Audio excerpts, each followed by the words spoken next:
So as I mentioned, I'm Reggie with the Congressional Black Caucus. In May of 2015, the Congressional Black Caucus launched an initiative called CBC Tech 2020, which talks about African American inclusion in technology. And for a year now, CBC members and CBC Tech 2020 has been taking the message of the importance and the value of African American inclusion in technology from Capitol Hill to the Valley. Been traveling, meeting with company executives, meeting with industry leaders, meeting with policymakers to talk about and bring people together to have this very important conversation. And so while Mr. Butterfield will come and give you a more extensive, I won't get into the remarks that we prepared for him. I want to make sure that he gets into them more extensively. I want to introduce our moderator for today. A dear friend of mine, when I needed someone to jump in here to facilitate our panel, was the first person that I thought about, and he jumped in for us very nicely. My friend Brandon Andrews. I'll keep it short. I'm not one for introductions, and I know Brandon isn't as well. But Brandon has started and recently doing casting for Shark Tank, the TV show that we all see, and we all are mesmerized by some of the things we thought about, but we didn't take it to form. At least I am every time I watch the show. Brandon is a part of making sure that we get some African Americans and help take their ideas and cast them on Shark Tank. Brandon is also a co-founder of Skill Target, a web application empowering job seekers to learn new skills. Brandon's a social innovator. He's a sharp guy. He's a fashion guy.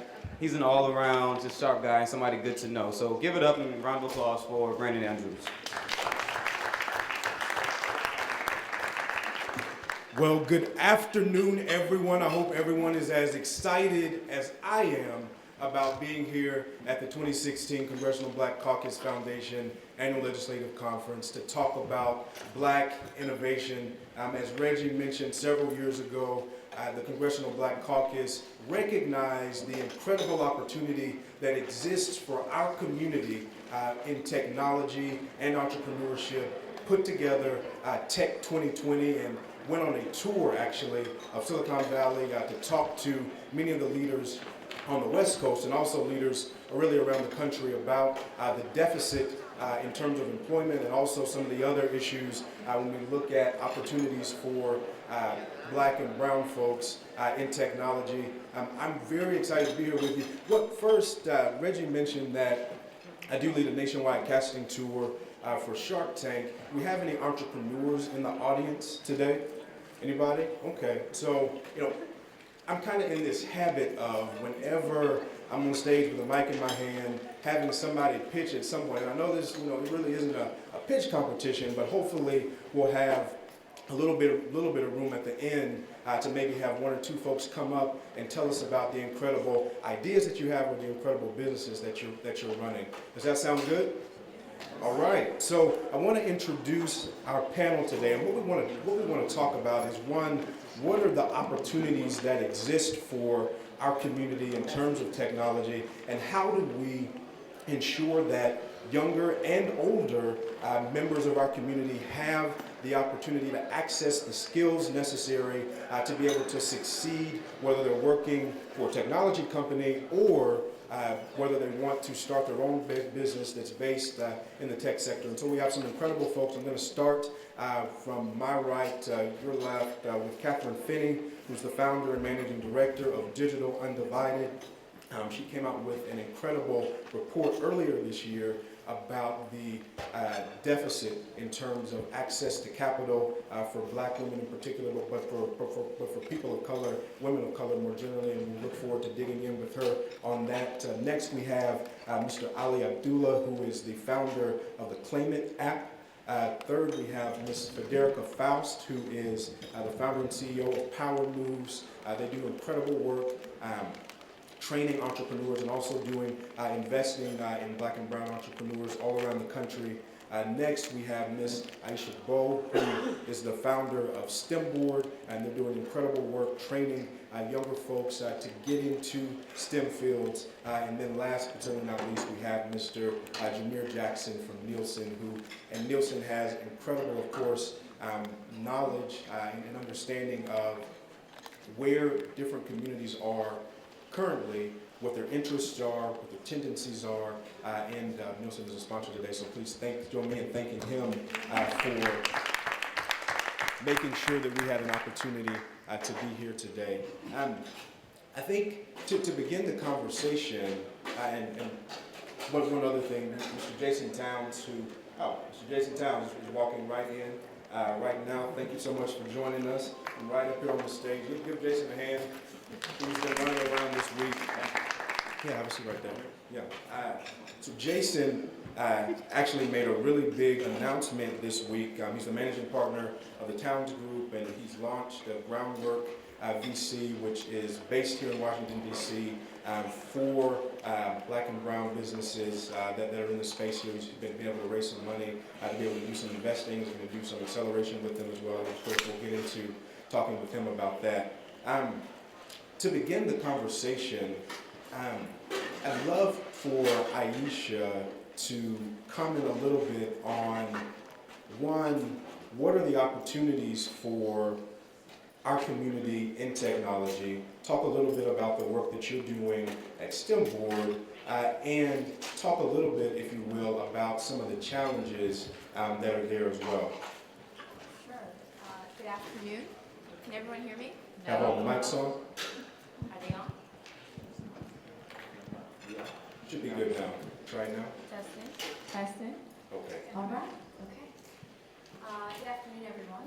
Thank you for having me. It's an absolute honor to be here, to be able to represent the STEM Board. 6 years ago, for those of you who are unfamiliar, I was an aerospace engineer at NASA Ames Research Center in Silicon Valley.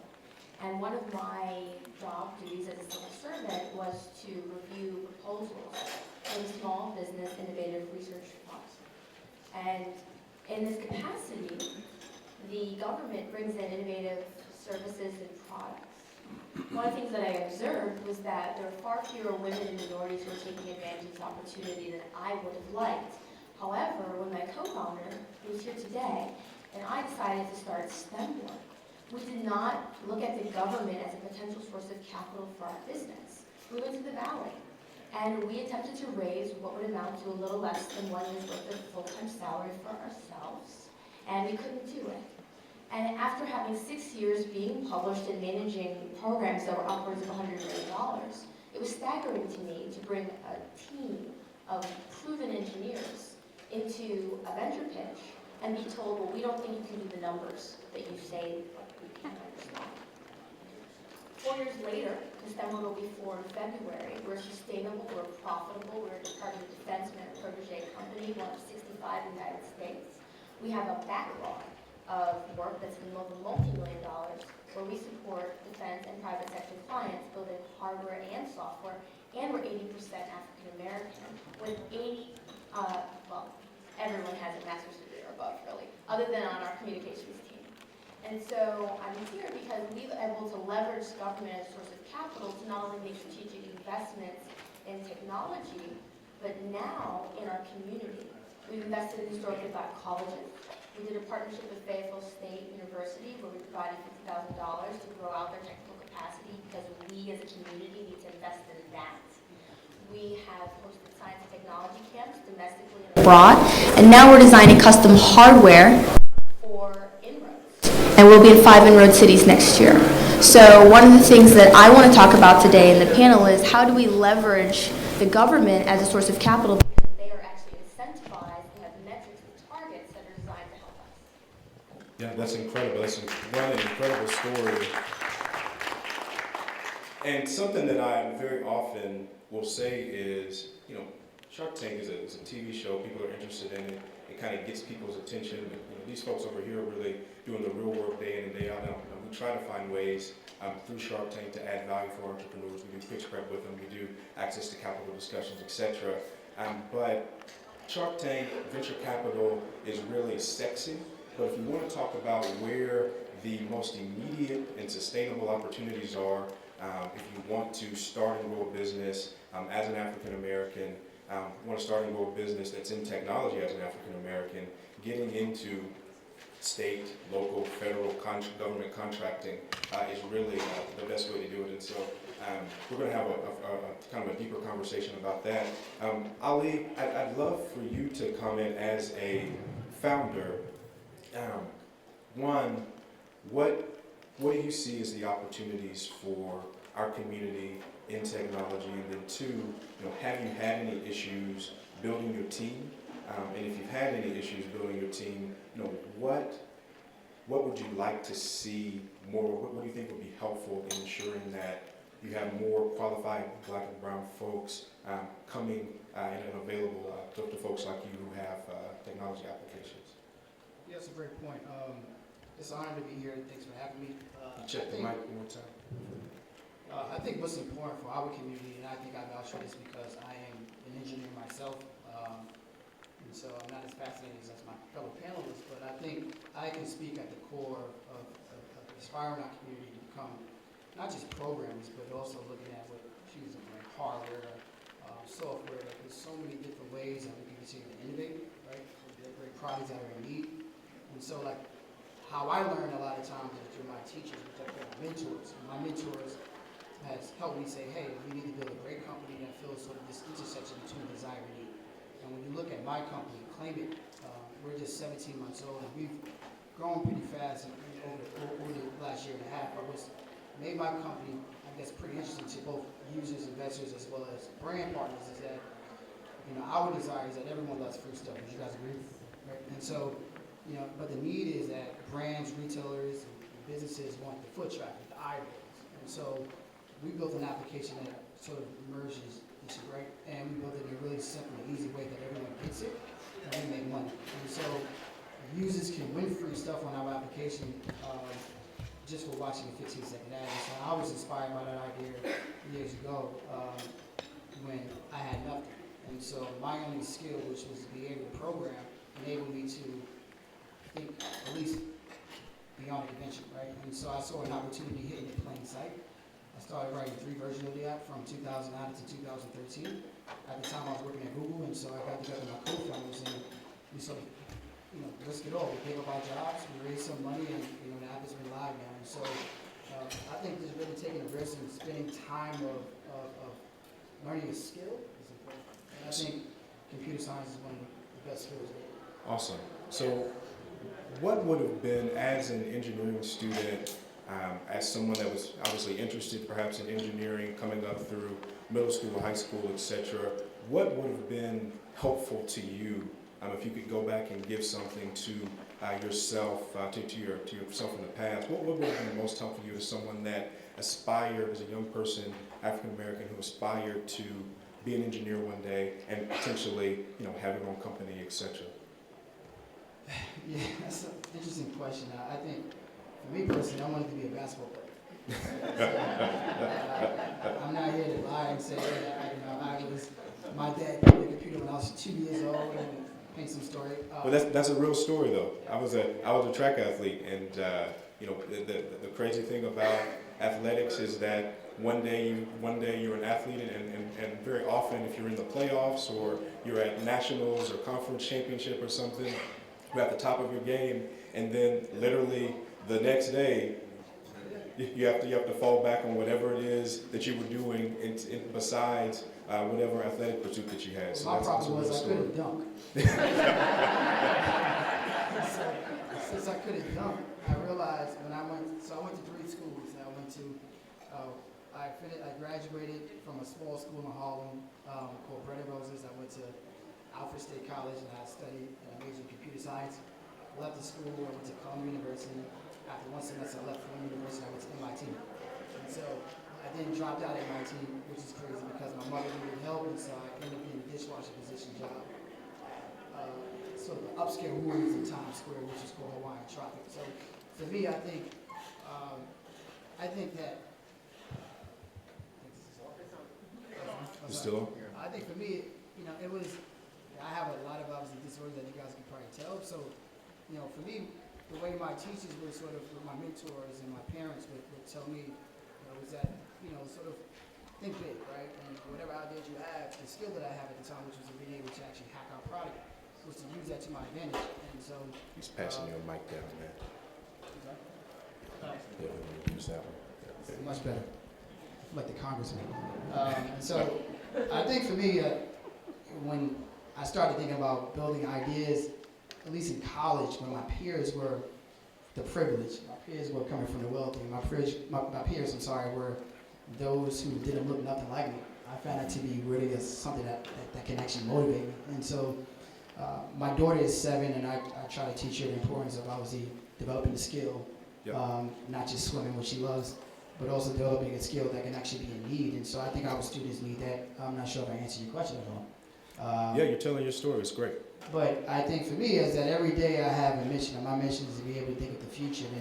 And even when you look at some of the involvement at our company and technologies, you look at artificial intelligence and deep mining, I continue to spend time to learn, right? And Jason and I spoke at a conference a month ago, and I'm back in school at MIT, so I go twice a week, well, online at least, and I'm learning deep mining, right? You know, so that's something that's important to me, because as long as I can continue to pave the way and implement these technologies within our company, and then also sort of hand it off to the youth and even my kid, I think that's something that could be pretty valuable. Yeah, that's great. That's great. Aisha, I know you went through school as an engineer as well. Would you like to respond to that question as well? What would have been helpful to you as you went through school? One, in getting interested in STEM, etc., but then two, as you move through college, what would have been most helpful to you as the CBC is thinking about ways to be helpful to students that are interested in STEM? Wow. So I, like my co-panelists here, never thought that I was going to end up being an engineer. I mean, if you would have told me that when I was 16, I would have just died laughing and thought it was absurd.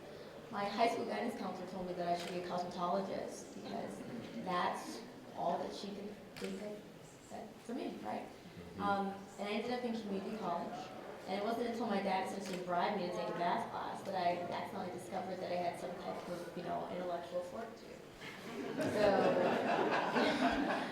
fast forward to finishing my master's degree in aerospace engineering at Michigan, which is the second degree I did there, and going on to design small spacecraft for 6 years. And then training engineers, one of the things that I think is important is just representation, period. I mean, half the time I go and talk to a school, I can't even get through what I want to say because they're just like, wait a second. You build satellites? That's it. They never really see us. And then they don't see our stories, which are so powerful, and understand that there's not a great divide between myself and them. But on top of that, I think it's things like the hardware and having the exposure, being able to go to UNCF and go on one of those tech mixers and actually get to talk to a founder and see what it takes. I think there's a lot that we can do as a community to try to bring what we're doing on our day-to-day jobs down to not only our family, but our kids, our nieces and our nephews, because most of them have absolutely no idea what an engineer actually does. And lastly, closing that skills gap. I mean, when I went from engineering school, I actually thought I knew something. Oh no. First day on the job, I realized it was going to take me 2 years before I could be left unsupervised without breaking stuff. And you see that. I mean, don't get me wrong, I broke a lot of stuff. But thank God the government had a lot of money and it didn't really matter that much. But, the skills divide is something that we really have to examine because we are graduating and we're going into these jobs and we're not prepared and we come out of great schools. But there's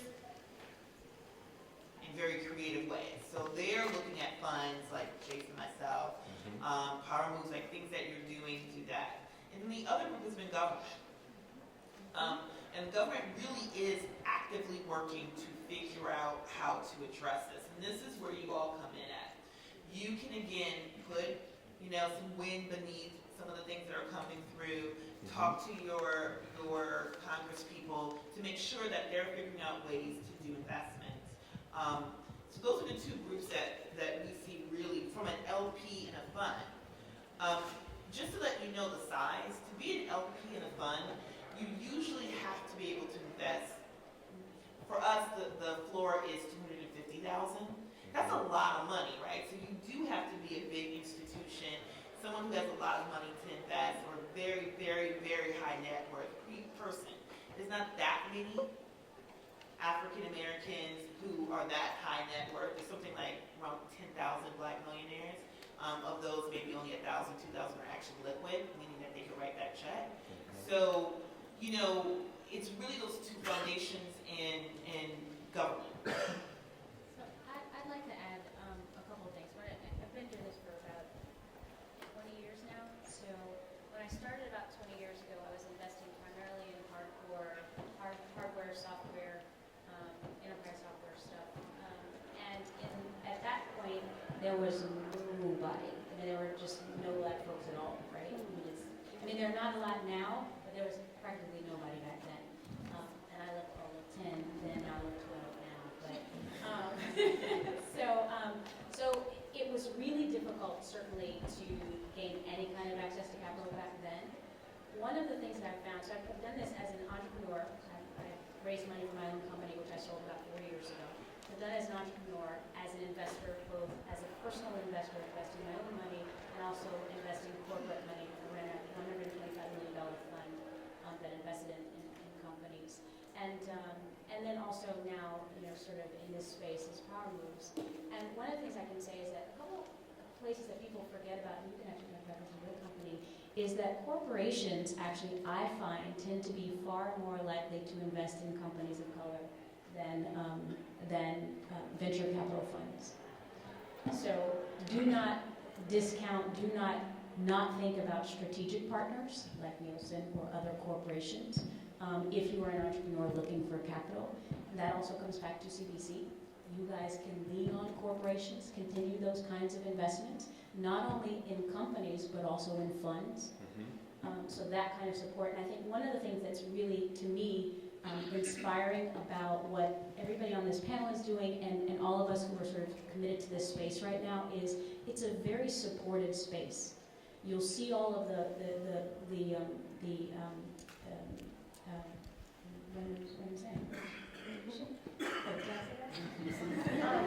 you'll see all of the organizations that are committed to helping entrepreneurs of color. We're really supportive of one another. If there's something that doesn't come in my space, I send it to somebody else. Likewise, we have, many of our companies have gone through several of our programs. We are all committed to the space in a way that I think is something I've never seen before, largely in our community, but also in the tech space certainly, but so supportive of making this happen that we need everybody else's support too. So for CBC, if you have corporations that you have relationships with in your communities, make sure that they're investing in these entrepreneurs, in these programs, in these funds.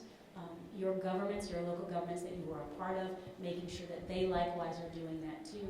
And for the entrepreneurs, recognizing that there are all sorts of ways to fund your company. And as an entrepreneur, it's your responsibility to exhaust every possible option for yourself, right? So venture might not be for you, right? You've got to look at what your company is doing and what matters for your company. Venture might not work for you. Strategic partnering might not work for you. Angels might not work for you. You've got to figure out what it is that's your product mix and what makes sense.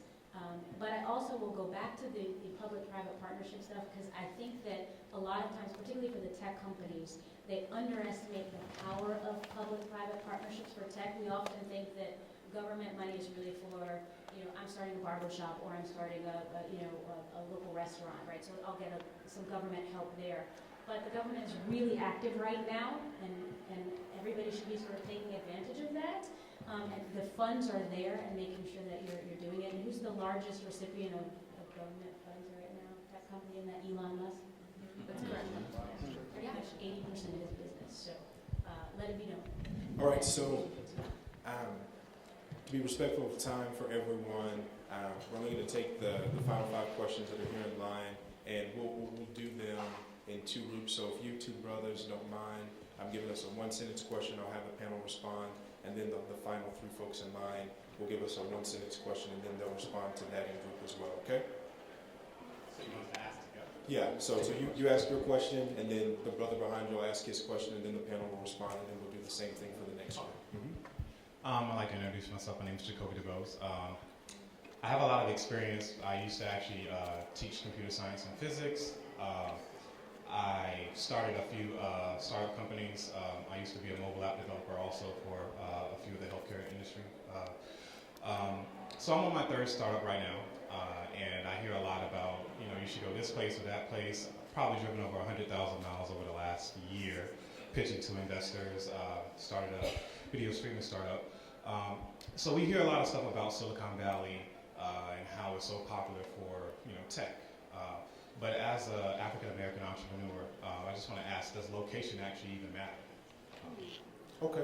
And then before you respond, we'll have this next brother ask his question as well. So My name is Uzama Yogu. I'm a senior at Duke. And my question is centered around collegiate founders.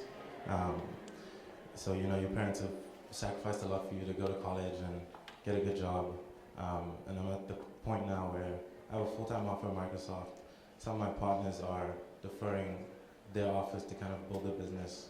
Another one who's a junior is looking to take some time off school and do an accelerator/fellowship.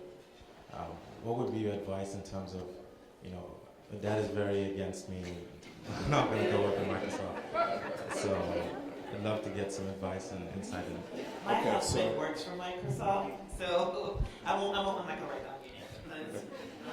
okay, so if we can have one of our panelists respond to the location question, and then have another one of our panelists respond to the taking the leap question that our brother here has.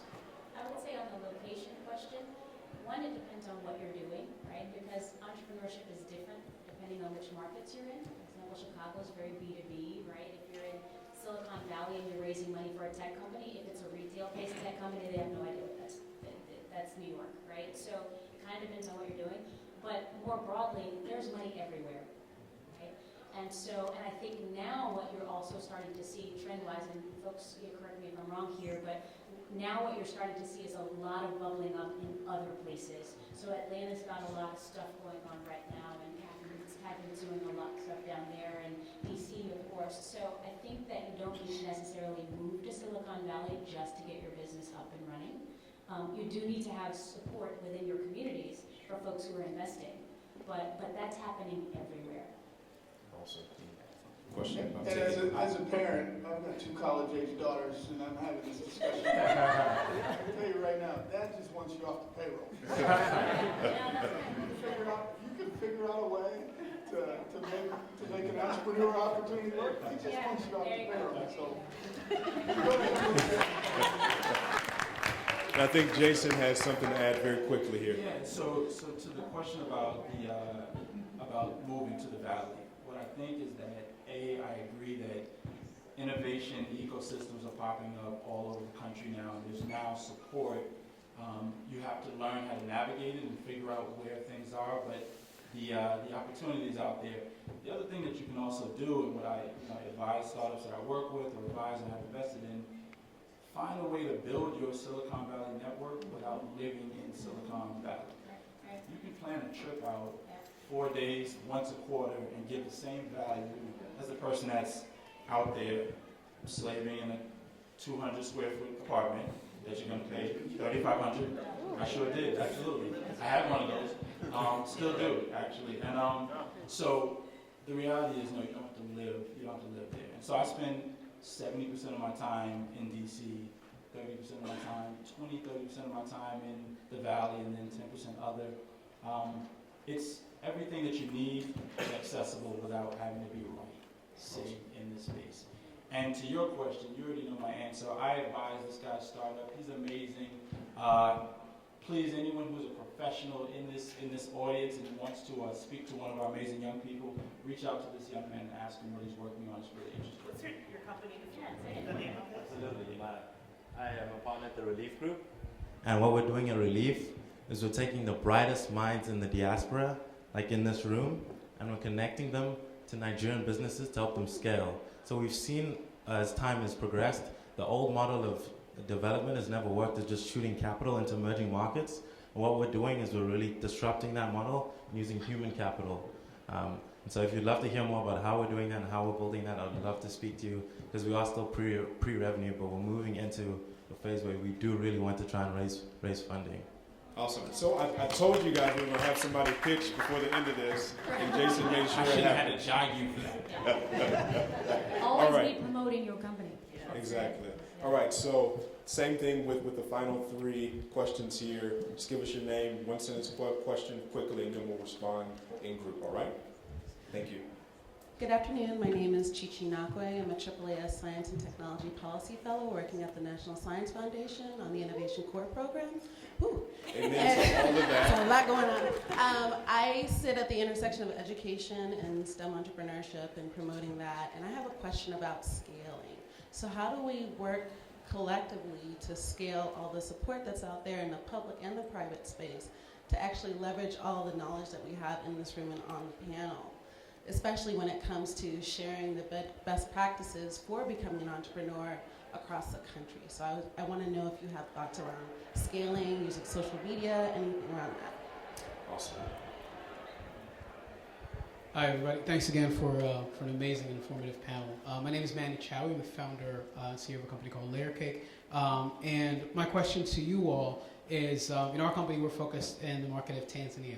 And, as I look across this room, and as Uzo just mentioned, there's a wealth of diaspora talent, knowledge, and resources on sectors and verticals. So what's currently being done, what can be done to support those entrepreneurs as well as those intrapreneurs? I know, Jason, you're doing great work as you've highlighted with Relief, and you've got a day as part of your board as well who's bringing in talent. But what's currently being done in more scalable ways in other organizations that you're seeing, and what can be done? Because there's 54 nations in the continent. They all have a slew of entrepreneurs and intrapreneurs that could be contributing to this wealth that's going on here.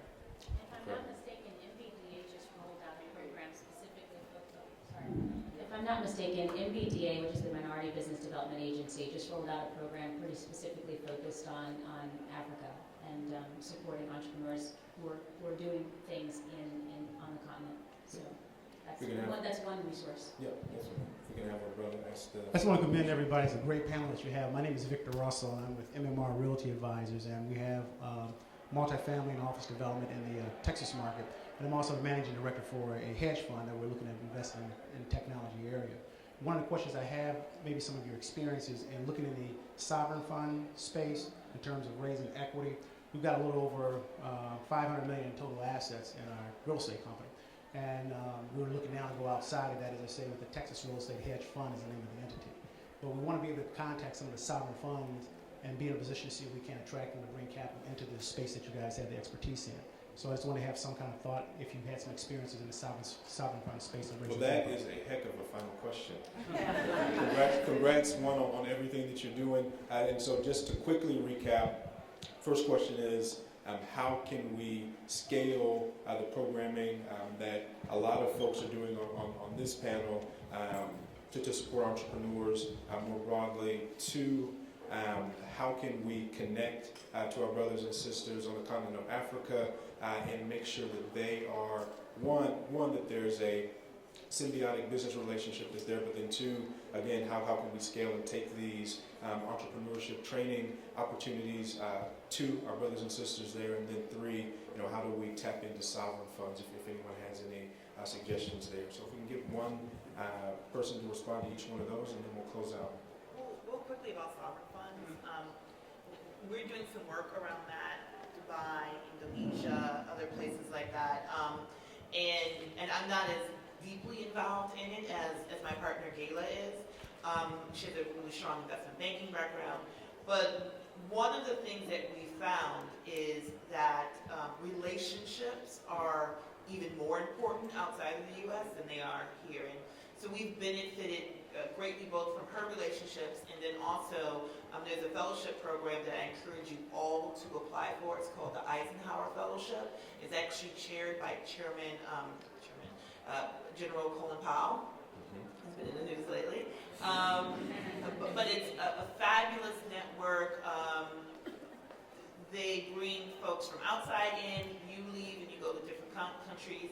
I'm in Indonesia and Thailand, and you meet with prime minister, presidents, heads of states in those sort of spaces. And so it's an amazing network. Again, the application is coming out really soon. I encourage you all to apply for it. But it's really building those relationships are incredibly important with the soccer performance.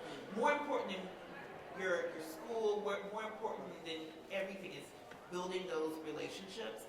And then in terms of how you can scale what we're all doing up here, really encourage investment in what we're doing. And then also I would say, we've noticed that there's this sort of, everyone's sort of rushing into the STEM space because it's kind of hot and buzzworthy, and everyone's trying to do something in this space. And this might be controversial, but maybe not everyone needs to do something in this space, and not maybe everyone can do something in this space.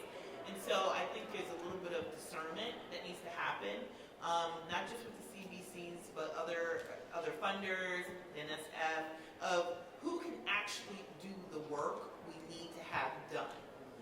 Not who's most politically connected, not who is the loudest squeakiest will, but who can actually move it forward. And then to look at the metrics of those organizations, companies, and groups, and to see if they're actually doing the work that moves it forward, however you define it. So that would be the one way I think that can help scale and help the organizations up here. Awesome. Thank you. Thank you. Anyone else want to respond to any of those final questions? Sorry, we can't take another one due to time. Well, thank you so much again. Join me in thanking our panelists.